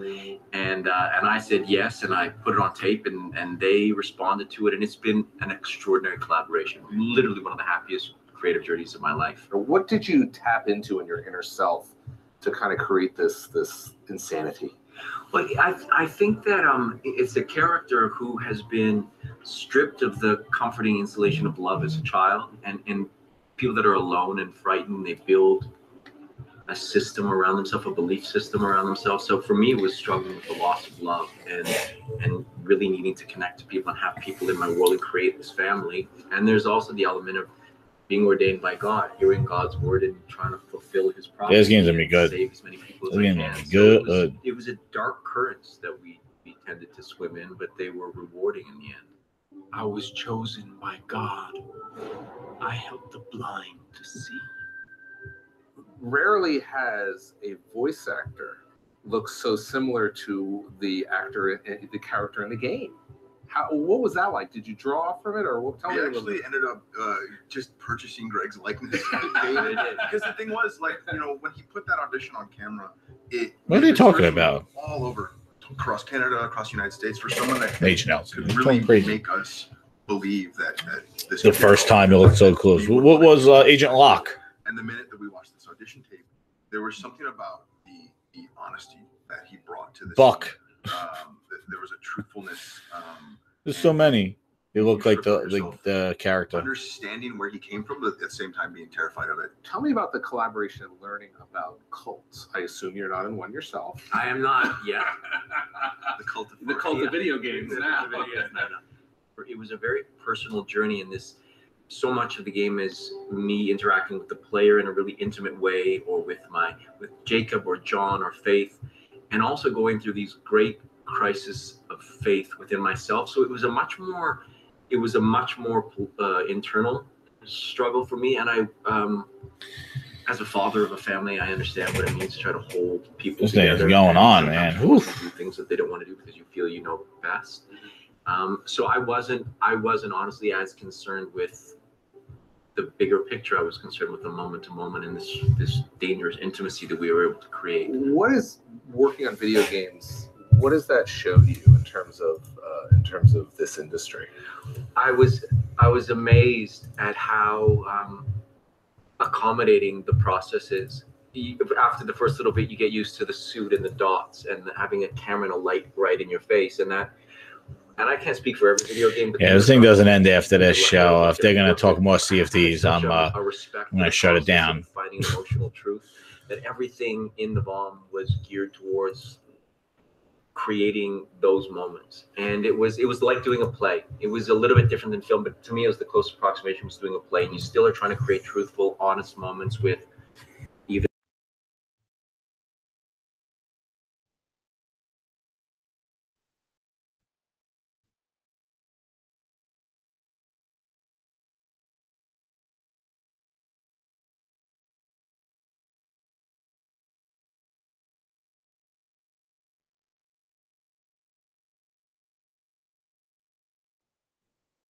That's a look at Far Cry 5 coming out March 27th to Xbox One, and it is Xbox One X enhanced. Hope you enjoyed this first look. Thanks for watching. Who made you talk about enhancements? It's like a late night show. Oh, okay. Yeah, guys, I think I'm gonna shut down this stream. I'm done with this hour and 20-minute long commercial. Even though shout out to Seamus Blackley, though, you know, he could smack some sense into all of them and say, guys, Xbox was important. You need to straighten yourself out and stop doing this PC stuff and bring back Xbox to its roots and what it was. Smack him around, Seamus. Well, hey, it's nice to be here. It's super great to have an opportunity to talk about this thing. So Xbox was actually an idea that was a response to some Sony PR that I read right before getting on a flight. Exactly. When I came back to Redmond, I had this whole presentation about how we should take the graphics technology I was working on for Windows and make a specific, set PC whose specs wouldn't change so we could compete with the PlayStation. And then smack him around, Seamus. Smack him. Why now? Well, because he sees them losing their way. That's why. Boxes to try to get rid of, stack of boxes you have in your garage, and a bunch of them were from my office at Microsoft, sort of archaeological samples of the year 2003 AD. And in one of the boxes was an original Duke. And so I got my youngest son to pose for a picture with his little hands. And I made some kind of joke on Twitter about, look, you land a helicopter on this, and it takes 30% of the world's plastic supply to make this, right? Because when I was first out pitching Xbox, because I was essentially fronting this thing to the public, I just took an incredible amount of crap about the size of the controller. It was huge, and people really didn't like it. I had things thrown at me on the stage by people. That seems a bit excessive. People were really passionate about it. And so, we changed the controller. That's its own story. We released the controller S, and that became the de facto controller, which is the sort of the starting point of the evolution of Xbox controllers today. And so I expected I'd make this joke on Twitter. People would have a laugh. Somebody would, Photoshop a Duke controller, like hovering over cities from, like an alien invasion movie. Yeah. And instead, I got hundreds and hundreds of thousands of responses saying, well, I love the Duke. It was a formative controller for me. It's so great. And one fan said, you should bring it back. And so I said, retweet this if you want to bring it back. Like, boom, like 700,000 retweets or some crazy number like this. And you know, I get a private message from Phil, and Phil says, "Hey, so you know, maybe we could do that." And here we are now. Seems like a recurring nice, thing for you. Phil. When someone says something online, you're like, you know what, we're going to do it, and we're just going to get it, whether it's the Xbox or the dude. Here's the thing, you know, the trick about life, I think, in getting cool things to happen is just not giving up on a cool idea. And you know, Xbox is an example of you know, a really small group of people. I mean, at one point it's me on a plane. I come back and I tell my best friends. And then it's 4 people, and then it's 6, and then it's 8 people who share this vision. And look, we have all of this now. And this is the same kind of story. You know, it's like, look, all of these people love this controller so much. And what a beautiful way to end the story of all of the abuse that I took in 2001 to have all of the people here now, you know, able to play this new controller. And you didn't just bring the Duke back in the form that it is here. It's better. What used to be just a sort of a hard, like, inert piece of plastic now has, like, it's actually the coolest part. Yes, and we can probably show that this actually plays the original Xbox boot up. Oh my God, that's another awesome. story in of itself. But Nice. yeah, when we were going to re-release it, I knew that it was going to be a trick to get Microsoft to agree to let a third party take the design and release it, and to take the logo and put it on a product, on a third party product. These things hadn't been done before. And Phil Spencer, like, bless his soul, allowed us to do that. Nice. But I felt that wasn't going to be enough. Good job, Phil. You know, it needed to be updated to be somewhat modern. So I took out my knife and my hot glue gun, and I pasted in an OLED display on it at my kitchen table. And I put a video of that on the internet so that it was, you know, sort of impossible to ignore. And it was. And that caused Microsoft to be kind enough to allow us to put the OLED display in. That's not the only nod to modernity. Back in the old days, there was no bumpers on the OG Xbox. You had these black and white buttons, but you had to you were able to address that as well. Yeah, well, we had to go through several iterations because one of the deals with the license was that we had to keep the industrial design the same. So how do you put bumpers on something and keep the industrial design the same? So we tried, and I think we succeeded in making useful bumpers.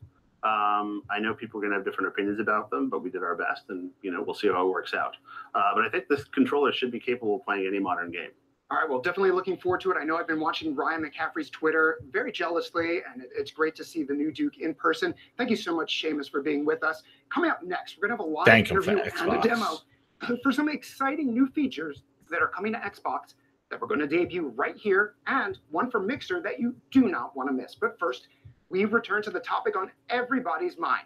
Not only is Sea of Thieves coming on launch day in just 10 days to Xbox Game Pass, but it is also an Xbox Play Anywhere title. That means whether you buy it outright or you play it through Xbox Game Pass, you can play it on Xbox One and Windows. You're doing that right. You can do it with the Duke. So your save travels with you no matter what platform you play on, and you can play cross-platform as well. So Major Nelson spoke with Ted Timmons from Rare to talk about how he tackled the Windows 10 version and what that means for every Sea of Thieves fan. Take a look. What a smack. Seamus is right there. How he said he went through blood, sweat, and tears for Xbox. And they're talking about how, and you can play it on PC now. Yay. Everything that he stood against back when the Xbox released. Oh my God. What a slap. Now, your team has been working on this for quite some time. Oh my God. Play it on any device you own. It was important to us, right? Oh my God. 2 years. He was just bringing back nostalgia, and it's like, yeah. What the PC players expect and how we meet. You dealt with all that stuff back in the Xbox time, talking about graphics card and making a separate special console, and now we just scrapped that whole idea. Now it goes on PC too. And ultra wide support, etc., etc. Oh, there was actually a real person running past. No, they've left a gunpowder keg. Okay, this could all go wrong. Stand by.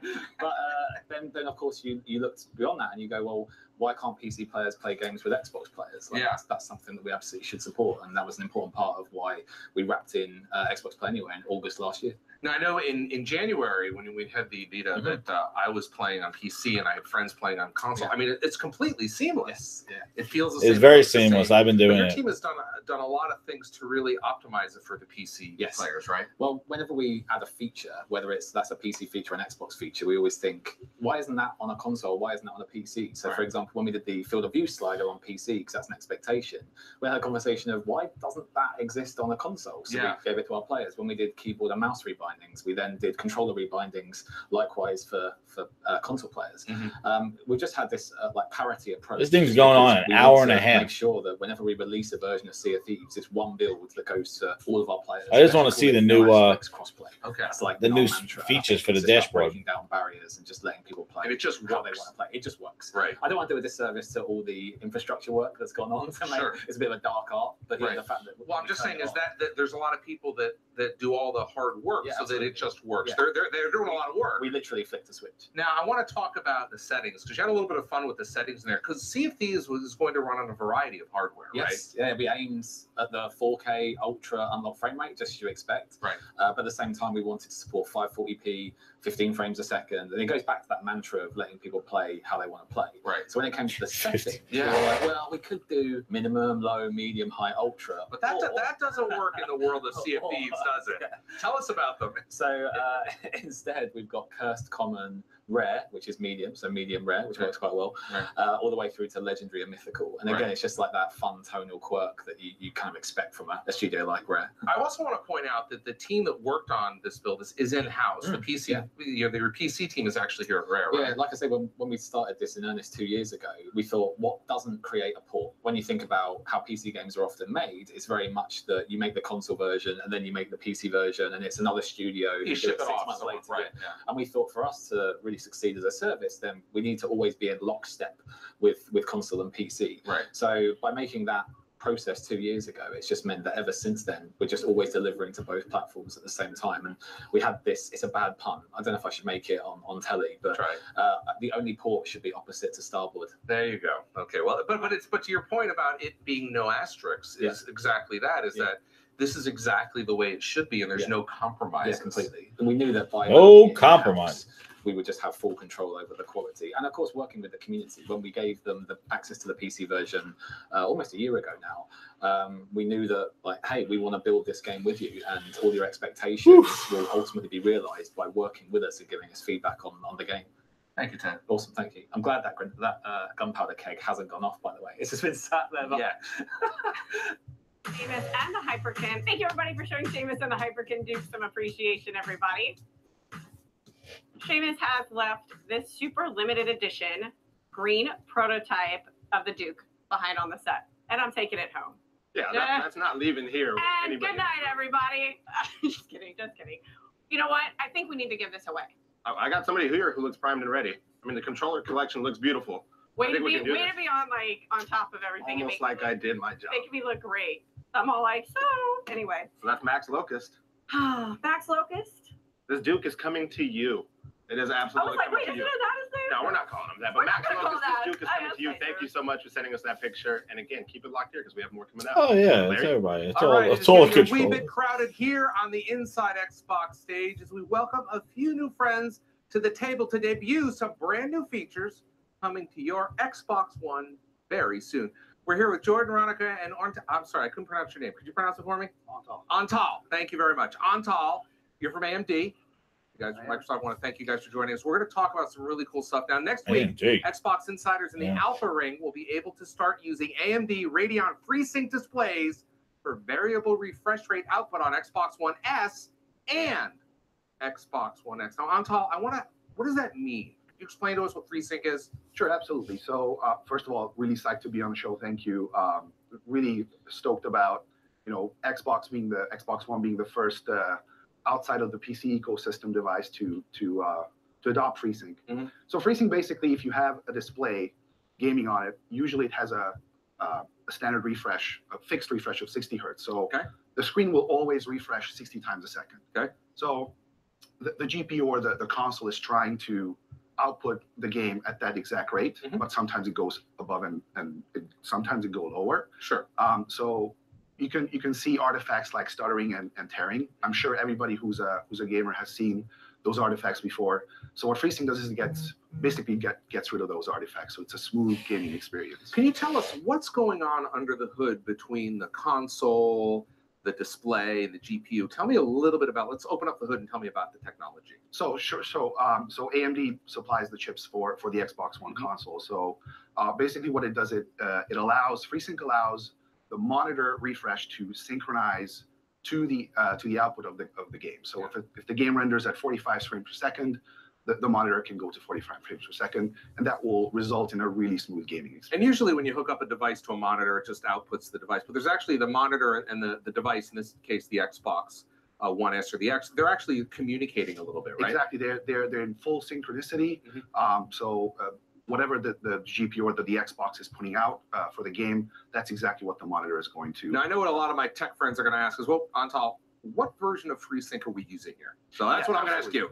So the Xbox One S and the Xbox One X are going to use FreeSync 2, which means it also supports HDR, which is high dynamic range rendering. I'm sure the Xbox One fans are familiar with that. So that's the new version of FreeSync 2. Yeah, that's fantastic. I know I'm looking forward to getting hands on that. Of course, you'll need a display that supports that. Exactly. It requires a FreeSync display that is capable of FreeSync over the HDMI output. There you go. All right. Now, one of the next things we're talking about is one of my favorite features, and I'm going to talk about using game mode on their TV. Now, I know some people may at home may use it. You may not know what it is, but we're going to do something a little different, right? Aren't we going to do that, Jordan? We are. So if you're not using game mode right now, whenever you're playing your games, you really should be. Right. It's a lot of people don't know what it is, but it's a special low latency video mode your TV has. So oftentimes it'll completely bypass some of the video processing that a TV would otherwise be doing. Because I know a lot of people get their Xbox home or their console and they turn it on, and all of a sudden they're like, it looks like a soap opera. Yeah, right? Or you might get like some weird little effects around your character. That's not coming from the console. That's being done by the TV. Right. Turning on game mode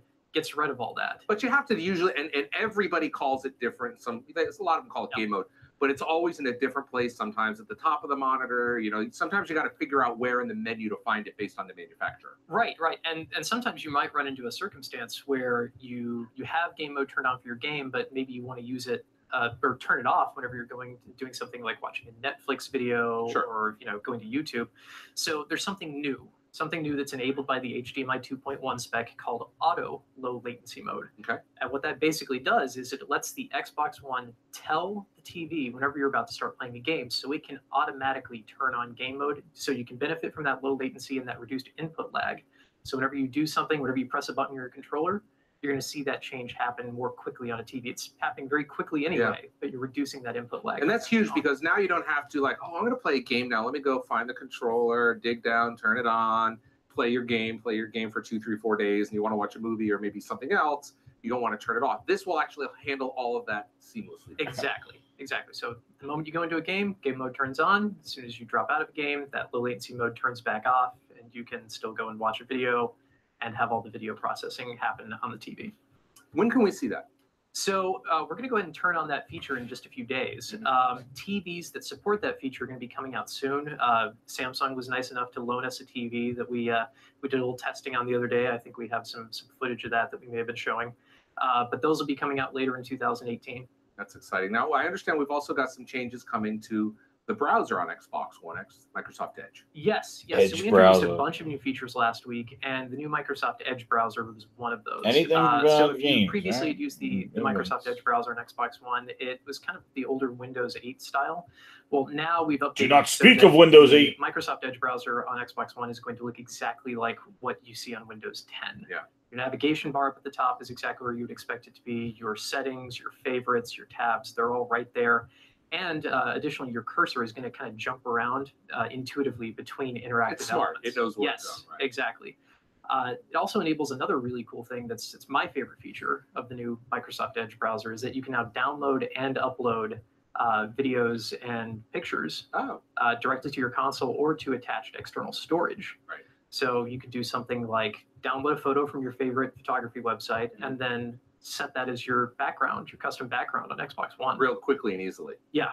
That's exciting. I know a lot of people use Microsoft Edge on the console. I'm surprised, actually, that a lot of people do. You but know what they're watching, browsing, Major. Sitting back in their room and using their controller. That's a great place for that. Now, we're really excited about this next one. Let's we go. actually debuted this next feature last week to fans on the Xbox Insider Ring, but I want to touch on the new share controller feature. Yes, That's finally. really Let's see. talk about that. Yeah, Console to Share console. Controller is extremely cool. So what it basically does is it shares some of the attributes of the Copilot feature that we've had on Xbox One for a while, but it's doing it through Mixer. So you're able to basically, for all intents and purposes, virtually share your controller with one of your viewers. It's like you're handing them your controller and saying, all right, help me out in this From game. Xbox to Xbox. Now, it's kind of important to note that you're sharing control. They're not necessarily taking control. Right.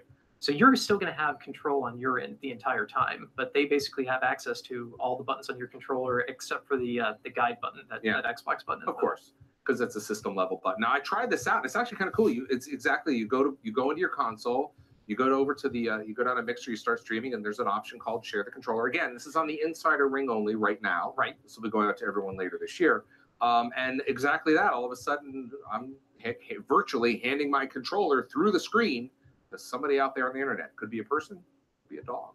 Yeah, I don't know. And they could help you out, or they could do the opposite. They could not help you out. So anyway, thank you for that. Now listen, this next moment I've really been Still excited did not about. clarify. Ronnie, this is you. Now I want to tell the story because you and I have known each other a long time.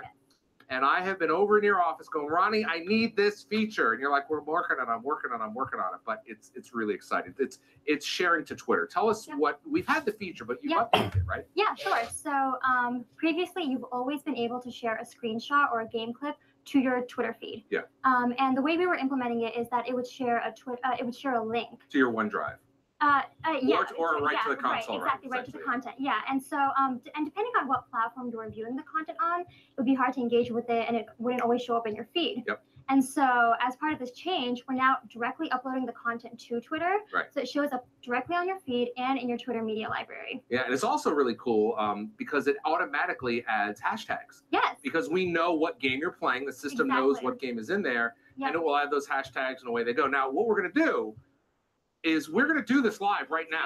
This is my console. I'm going to sign in here, and I've already signed in. I'm going to go over to a capture that I have from earlier, and I'm going to go to recent captures. And you can actually go to my Twitter feed right now at Major Nelson and see this. So this is a beautiful sunset video. So it does video and pictures. It does. Yes, exactly. Game clip screenshots. Yep. So I'm going to click share, and I'm going to go down to Twitter. And then this is exactly what you're talking about. You can see it auto-populated. And we have a new hashtag Xbox Share. So Right. even if you want to go check out some cool content, just go search for that, and you'll see tons of great stuff. Now, normally I would go ahead and type in a pithy message and try to be cute, and I would have something incorrectly spelled. But in this case, I'm just going to go ahead and share it, and it's actually uploading it right to Twitter. To your point, the media will show directly in line. So as you're scrolling on your phone, your computer, your tablet, you're going to see this great screenshot as a video right there. Exactly. Super easy. Yeah. Finally. That's great. Thank you guys. Antel, Thank- Ronnie, Jordan, great to see you guys. Wow. Bringing Inside Xbox back to the fans has been a labor of love for us here, but it's really about what you think. Ricari, what's the community been saying about the show? Lots Too of things, long. lots of things. Of course, I'm gonna pick my favorite first. So, this is Evil Rabbit 669 that wants to call out the T-shirt. Now I'm gonna give you guys a little bit of behind the scenes. Alex and I did not coordinate these outfits. Matter of fact, I wanted her to change, and she refused. Besties was supposed to be Larry's line too. Yeah. But Evil Rabbit, I want to thank you for sending this in because we've got a Sea of Thieves Xbox One controller for you. Now we talked about the behind the scenes. I'm just going to prove that this is live for everybody. This won't count for anything. But real quick, I had to pull up Larry's tweet from earlier. And Graham doesn't know this is up here, but just take a look at Graham's face. Real quick. Can we Get away zoom in from on this. that? Warning. If you're No, I'm not going to this zoom in on it. content may be disturbing. Look, he's trying to figure out what's going on, but we're going to hide that real quick. Let's get back to the community bits. And while I'm taking pot shots that relegated us to the kids' desk over here. The cool desk. Famous Larry presenting a fabulous Sea of Thieves controller with those white gloves. Gotta say, the white gloves made a comeback, and they're making a comeback. And they made the show. Yeah. So, this is for you, a Sea of Thieves controller. We actually got another one for you, so that's 2 down. Now we got 2 more things to give out. Oh, let's see. Where's the one I liked? Which one did you like? All of them. I like this one. All right, so Matt Sepulveda, we appreciate you watching, tuning in. We're glad you're enjoying it, but I think we need to upgrade that controller as well. So you are going to get a Sea of Thieves Xbox One controller. And last but not Throwing least, out the controllers, baby. the absolute best one. What do you think? 'Cause we've got That guy right there with the Xbox eyes. It's pretty cute. You know what? You know what? Didn't bring my kid in, but I'm partial to you making it happen anyway, James. Thank you so much for being excited for the show. Alex, what is he going to get? I'm gonna get a Sea of Thieves bundle. Like I'm talking. the Oh, whole bundle. man. Yes, Xbox One S. That is coming your way. I hope it makes the little one happy, though I doubt it's going to happen. But there we go. All good times all Raising the around. next generation of gamers. Yeah, we're having fun. Now, our next golden mystery is just about to be revealed, but first, our friends from behind the Darwin Project just released a new look at this unique Battle Royale title with a twist. let's go ahead and meet the director. Yeah, this is the other game that came out. Guess it shows 2 hours. Oh, Oof. hello there. I'm the show director. You know, as long as people have been fighting to death in the woods, crowds have gathered to watch. When Cain slew Abel, I was there. When Caesar got knife rushed, I was there. When Abe Lincoln got fragged, I was there. I'm the equalizer, the instigator, a game show host with nuclear weapons. You could be me. I mean, if you want.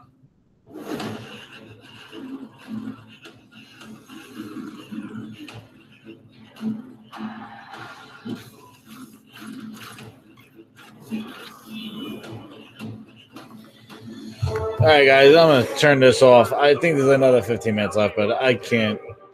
There's a lot of news that we know already. I'll tweet out anything that they release. But thanks again. Talk to you soon. This is Grinds My Gears signing off. Thanks again for signing in, checking it out. Talk to you guys later.